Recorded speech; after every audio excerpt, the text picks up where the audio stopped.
नमस्कार मित्रों, ऑप्टिक्स की इस नई क्लास में आपका फिर से स्वागत है। तो पिछले वीडियो में हमने प्रिज्म से अपवर्तन की डेरिवेशन देखी है और एक सॉल्यूशन निकाला भी है। विचलन कोण का मान, विचलन कोण को सबसे पहले तो हम डेल्टा से रिप्रेजेंट करते हैं और न्यूनतम विचलन कोण की यदि बात करें तो delta minimum is equal to a n-1। यहाँ जो n है वो माध्यम का अपवर्तनांक है। जिस भी माध्यम की आप बात कर रहे हैं उसका अपवर्तनांक है n। आज हम शुरू करने जा रहे हैं वर्ण विक्षेपण। और वर्ण विक्षेपण क्या है इसको जानने के लिए हमें चाहिए एक प्रिज्म। और प्रिज्म मैंने आपको पिछले वीडियो में बताया कि कांच की त्रिभुजाकार संरचना होती है। तो देखते हैं कि वर्ण विक्षेपण क्या है।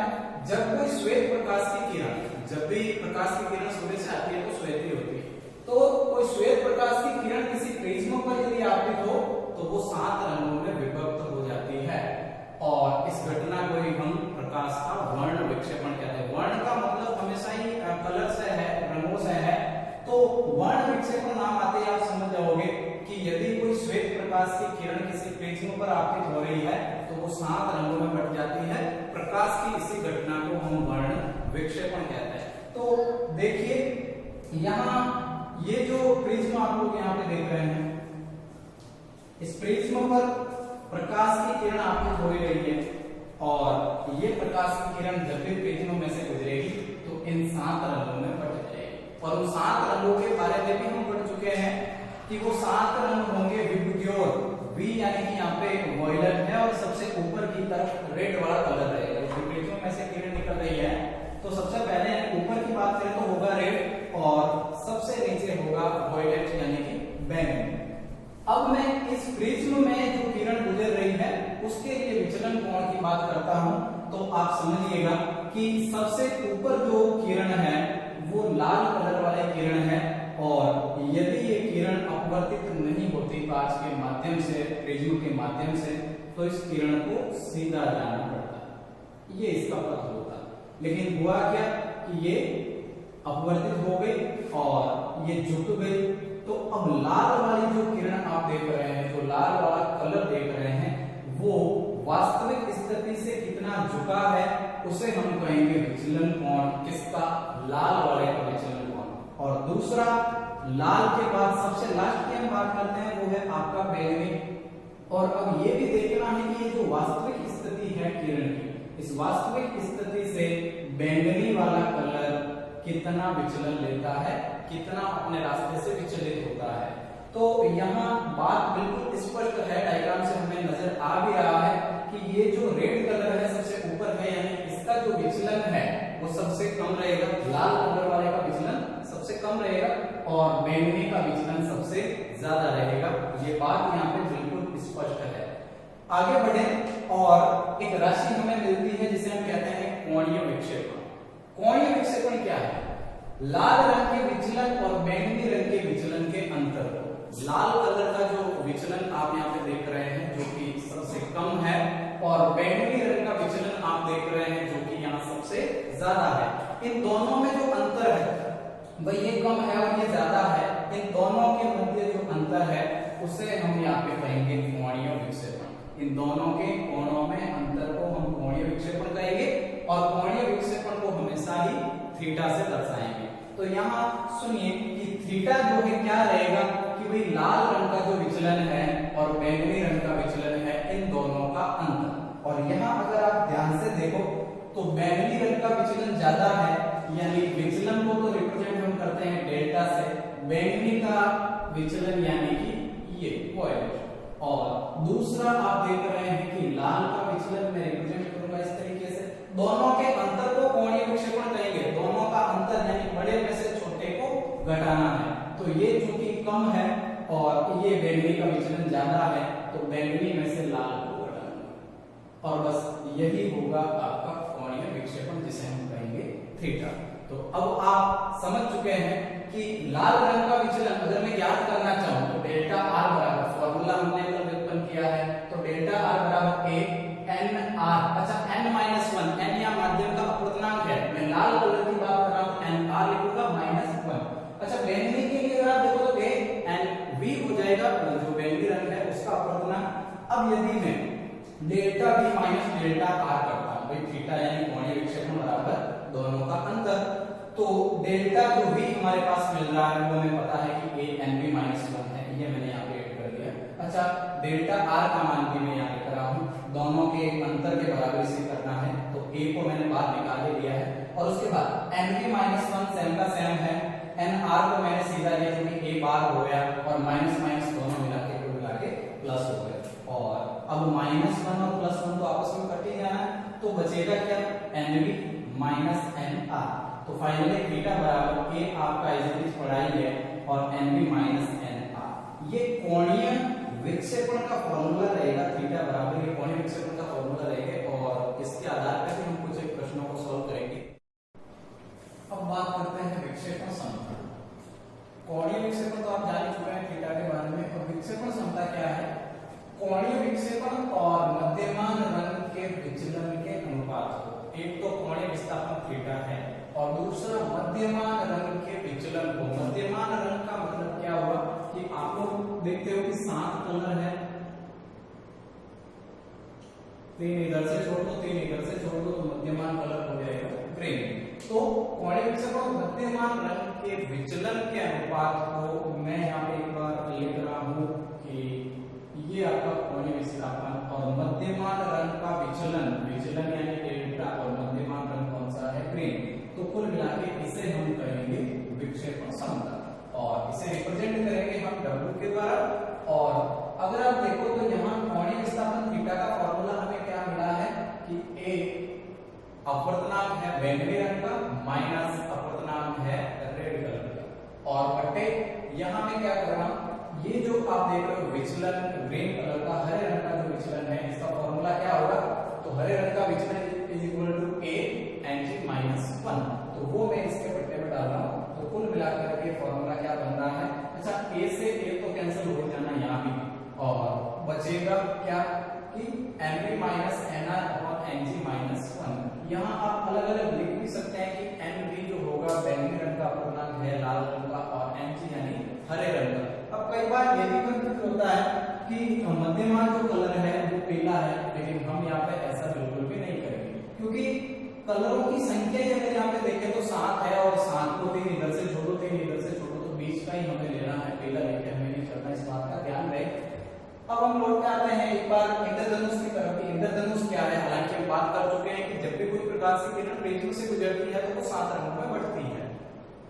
वर्षा के तुरंत बाद यदि हम सूर्य की ओर पीठ करके खड़े हो, भाई सूर्य अगर इस दिशा में है तो हमें इस दिशा में देखना है, बारिश के तुरंत बाद या तो हल्की बारिश हो रही है। यदि हम सूर्य की ओर पीठ करके खड़े होते हैं तो हमारे सामने की तरफ कभी कभी हमें 7 रंगों का स्पेक्ट्रम नजर आता है, जैसा कि आपने प्रिज्म में देखा है। तो 7 रंगों का धनुषनुमा वहां पे स्पेक्ट्रम रहेगा और उसे हम कहेंगे इंद्रधनुष। अब इंद्रधनुष इसलिए कहा गया है कि जो धनुषनुमा है स्पेक्ट्रम, पहले तो अगर हम प्रिज्म से निकाले तो धनुषनुमा नहीं होगा, कोई 7 रंगों की पट्टी के रूप में होगा। तो यहाँ धनुषनुमा संरचना बनी रही है तो हम इसे इंद्रधनुष कहेंगे पहली बार, और 7 रंगों का स्पेक्ट्रम हमें मिल रहा है, वही 7 रंग जो प्रिज्म से यानी कि विबग्योर के रूप में। अब यहाँ ये जो इंद्रधनुष है, इंद्रधनुष भी 2 प्रकार का होता है, एक तो हम कहते हैं प्राथमिक इंद्रधनुष और दूसरा होता है द्वितीयक इंद्रधनुष। तो उसके बारे में, इंद्रधनुष 2 प्रकार के होते हैं, प्राथमिक इंद्रधनुष और द्वितीयक इंद्रधनुष। पहले तो इस बात को समझिए कि यदि सूर्य यहाँ,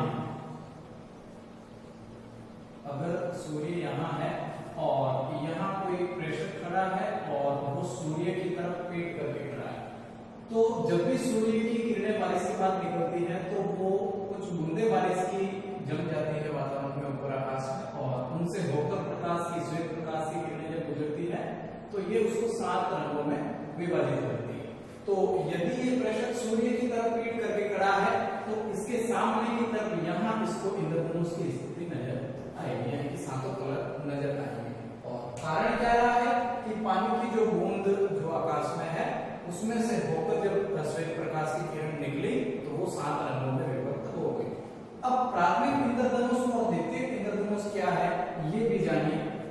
इसमें लाल रंग सबसे ऊपर और बैंगनी रंग सबसे नीचे होता है। एक ऐसा इंद्रधनुष जिसमें सबसे ऊपर की तरफ लाल रंग और सबसे नीचे की तरफ अगर आप देखो तो बैंगनी रंग होता है, उसे हम कहेंगे प्राथमिक इंद्रधनुष। क्या होगा, जिसमें बैंगनी रंग सबसे ऊपर है और लाल रंग सबसे नीचे है। और प्राथमिक इंद्रधनुष तीव्र भी होता है। कैसे कि इसके जितने भी कलर है, जैसे कि 7 कलर है, तो वो सातों के सातों कलर तीव्र होंगे, ठीक है। और द्वितीयक इंद्रधनुष में सातों कलर हल्के होते हैं, वो इतना ज्यादा प्रभाव नहीं दर्शाते हैं जितना प्राथमिक इंद्रधनुष के लिए होता है। तीसरा, इसका जो कोणीय विक्षेपण है वो 2 डिग्री का होता है। अच्छा, कोणीय विक्षेपण हम आपको बता चुके हैं कि कोणीय विक्षेपण क्या है। इसके लिए कोणीय विक्षेपण थीटा 2 डिग्री का होता है और इसके लिए कोणीय विक्षेपण यानी कि थीटा 3 डिग्री का होता है। अच्छा, मैं बात कर रहा हूं लाल रंग, जो भी लाल रंग है और जो बैंगनी कलर है, उन दोनों के मध्य विचलन का जो अंतर है वो अंतर यहाँ 2 डिग्री का रहेगा।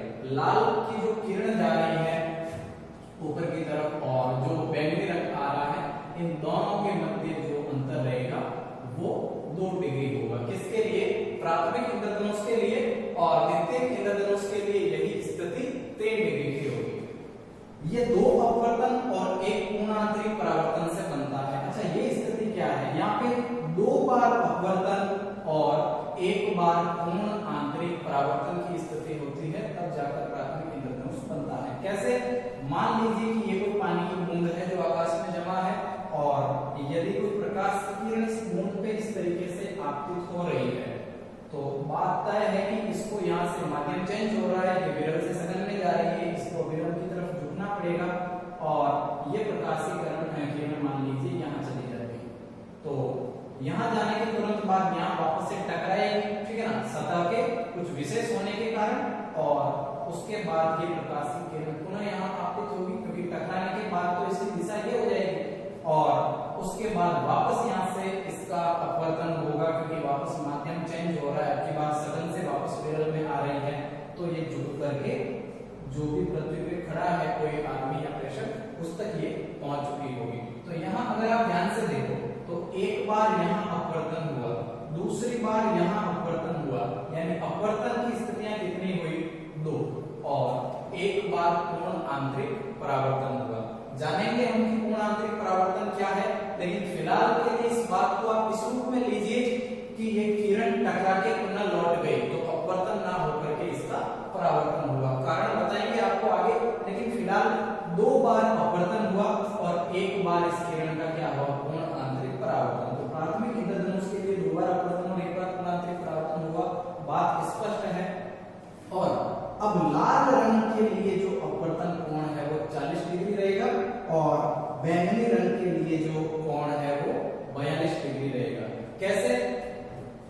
यहां देखिए, लाल रंग सबसे ऊपर की मैं बात कर रहा हूं प्राथमिक इंद्रधनुष के लिए, तो लाल रंग यहां सबसे ऊपर है और बैंगनी रंग सबसे नीचे है।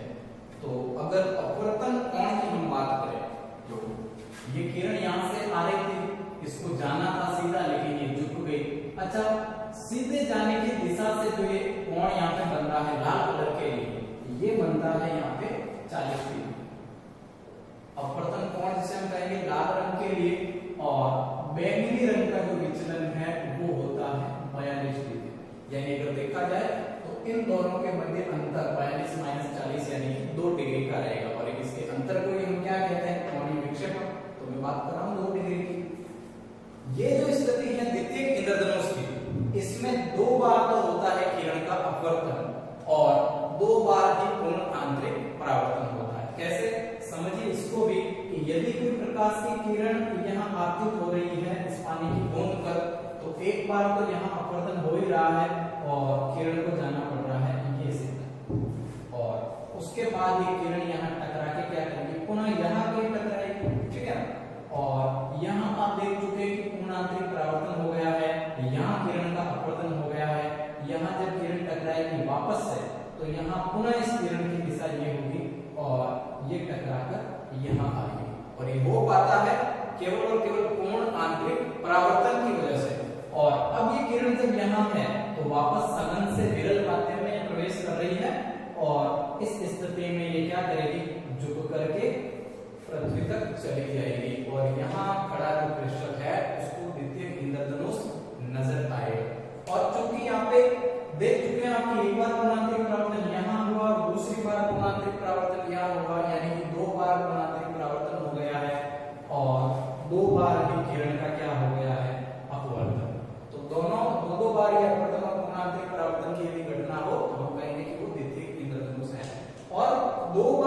आंतरिक परावर्तन होने की वजह से ही ये किरण जो है अपने रंगों को हल्का बना देती है, इतना प्रभाव नहीं होता, यानी रंग यहाँ पे हल्के होते हैं, जैसा कि हम दूसरे पॉइंट में पढ़ रहे हैं।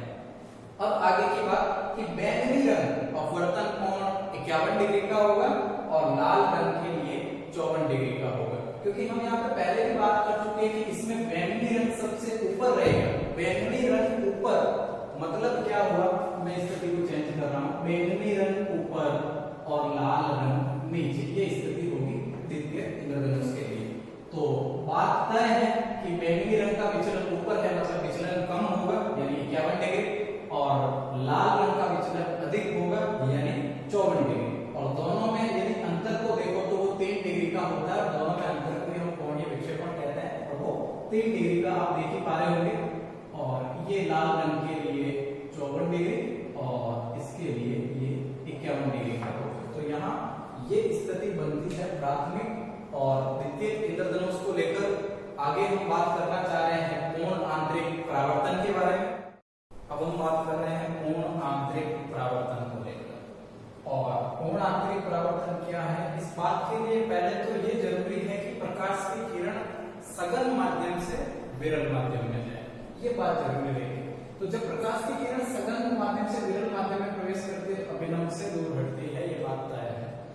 यदि आपतन कोण I का मान बढ़ाया है, किरण जिस दिशा से आ रही है, आते हुए जो कोण बना रही है अभिलंब के साथ, जो कोण आपतन कोण है उसे अगर बढ़ाया जाए तो अपवर्तन कोण का मान भी बढ़ता है और एक निश्चित कोण पर वो 90 डिग्री का हो जाता है।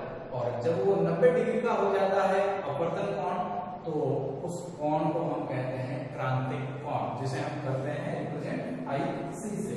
देखिए एक बार कि यदि कोई प्रकाश की किरण इस तरीके से आपतित हो रही है, मैं मानता हूं कि ये सघन माध्यम है और वो सघन से विरल में जा रही है, तो अभिलंब ये वाला है आपके, और अभिलंब के साथ ये कोण I बन रहा है आपतन कोण। यदि यहाँ से आपतन कोण I के मान को बढ़ाया जाए, यानी कि किरण को यदि यहाँ से आपतित करवाया जाए, तो पहले के बजाय अब आपतन कोण बढ़ गया है, ये स्थिति हो गई है। तो पहले देखिए कि किरण जब इस तरीके से आ रही थी आपतन बिंदु पे, तो ये सघन माध्यम से विरल माध्यम में जाएगी, तो अभिलंब से दूर हटना इसको होगा। ये नीचे वाला अभिलंब है, अभिलंब से दूर हटना मतलब ये स्थिति रहेगी।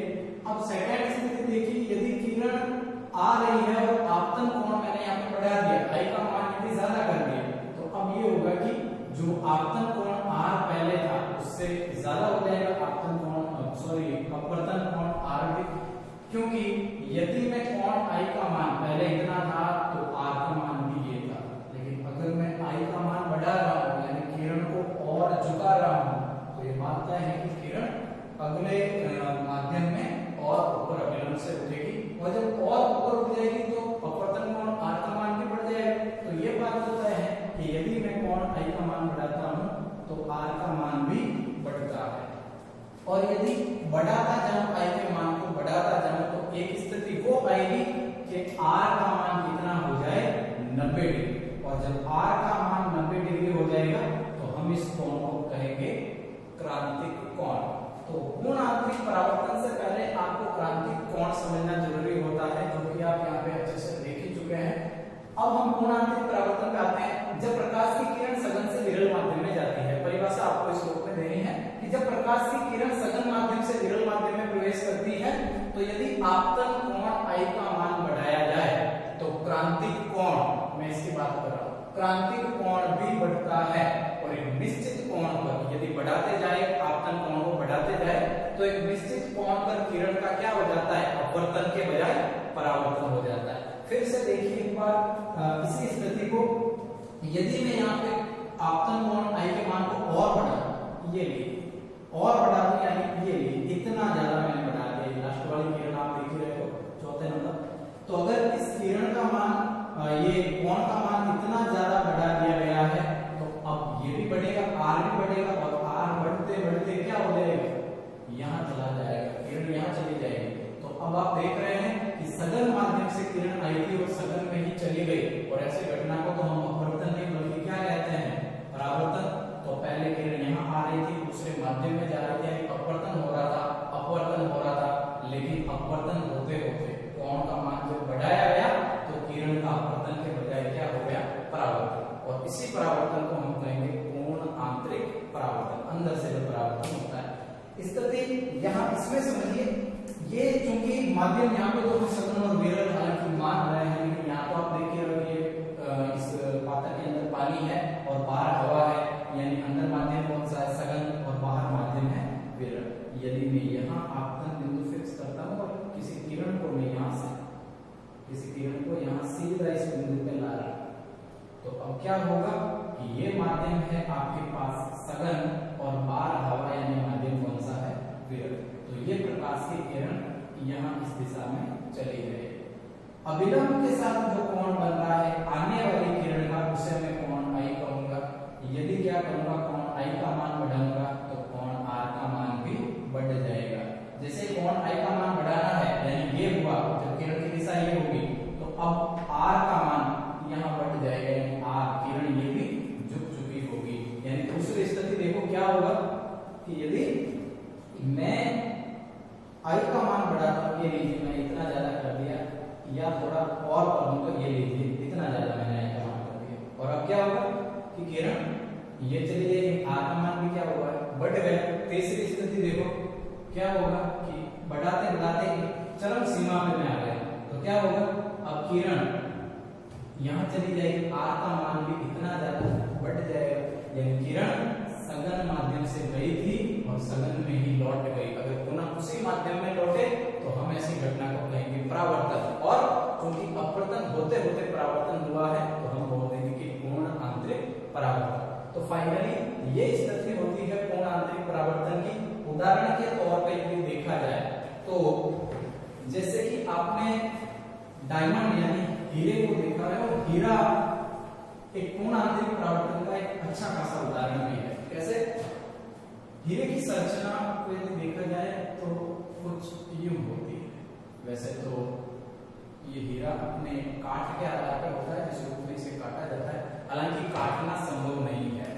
आप लोग शुरू से पढ़ते हैं कि जो हीरा है वो दुनिया का या प्रकृति का सबसे कठोरतम पदार्थ है, ऐसा हम सुनते हैं, और ये बात उपयोगी है 8th क्लास के लिए, 9th के लिए या 10th के लिए भी उपयोगी है कि हीरा प्रकृति का सबसे कठोर है, क्योंकि इसके अणुओं के मध्य प्रबल सहसंयोजी बंध होते हैं, उसी कारण से ये कठोर होता है। तो हीरे को काटना तो संभव नहीं है, ये बात आप जान चुके हैं। तो अब क्या रहेगा कि हीरे को तराशा जाए, यानी हीरे को एक निश्चित संरचना देने के लिए उसको घिसा जाना जरूरी है, उसे घिसा जाएगा।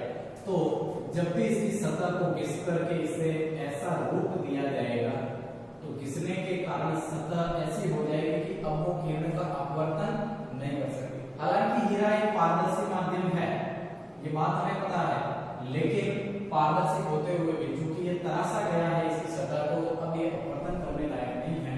तो यदि कोई प्रकाश की किरण इसकी सतह पे इस तरीके से आपकी होती है, तो वो यहाँ से तो प्रवेश कर ही जाएगी, यहाँ से अपवर्तन हो जाएगा, प्रकाश की किरण ये चली गई, और यहाँ अब किरण आर पार नहीं होगी, भले ही पारदर्शी माध्यम में किरण आर पार नहीं होगी, और ये यहाँ लौटेगी, यहाँ इस तरीके से टकराती रहेगी, और काफी देर तक ये हीरे के अंदर रहेगी, और पूर्ण आंतरिक परावर्तन के कारण सतहों से टकराती रहेगी, और इसीलिए हीरा चमकता है। प्रकाश की उपस्थिति में हीरा चमकता है, उसका कारण भी यही है कि हीरा क्या करता है, पूर्ण आंतरिक परावर्तन, उसमें किरण का घुसना तो संभव है, लेकिन बाहर निकलने के लिए उसे देर लग जाती है, तो इसी कारण से हीरा चमकता है। तो हम यूं कह सकते हैं कि अपवर्तन, पूर्ण आंतरिक परावर्तन सॉरी, और इसका पहला उदाहरण है कि हीरे का चमकना,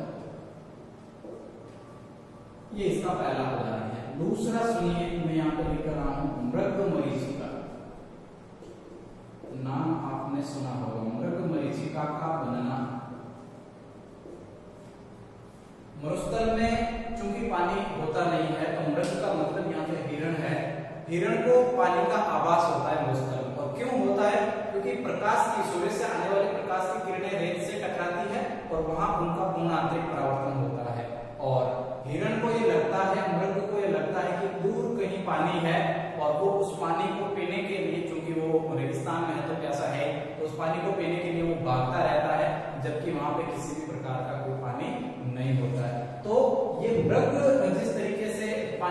भागता है, उसे पानी का आभास होता है, तो उसे हम कहते हैं मृदु मरीचिका का बनना। और जिस तरीके से हमने हीरे में पूर्ण आंतरिक परावर्तन देखा, ठीक उसी तरीके से सूर्य से आने वाली जो किरणें हैं, वो जो कि रेत है वहां पे बहुत महीन रेत भी है, और उसी कारण से वहां से पूर्ण आंतरिक परावर्तन होता है और हिरण को पानी का आभास होता है। तो ये दो एग्जाम्पल तो है कि हीरे का चमकना और मृदु मरीचिका का बनना। एक और है मरीचिका का बनना, और आपने कई बार देखा होगा कि ये स्थिति तो हमें सड़क पे देखने को मिलती है, ज्यादातर गर्मियों के मौसम में। हम लोग देखते हैं कि दूर कहीं सड़क पे हमें पानी बहता हुआ दिखता है, कई बार हमारी गाड़ी उसको लेकर रुक भी जाती है अचानक से कि पानी कैसे गया है, तो वो स्थिति भी मरीचिका को लेकर ही है। तो ये था आपका कुल मिला के पूर्ण आंतरिक परावर्तन। उम्मीद करते हैं कि ये वीडियो आपको पूरा समझ में आया होगा, और यदि आपने पिछले वाले पार्ट नहीं देखे हैं तो उनको भी जाकर देखें, ताकि ये वीडियो आपको और अच्छे से आप समझ पाए। हालांकि हम लोग कोशिश अपनी कर ही रहे हैं, हमारा पूरा प्रयास है कि आप तक उन चीजों को पहुंचाए, बेस्ट से बेस्ट चीजों को आप तक पहुंचाए। तब तक के लिए पढ़ते रहे,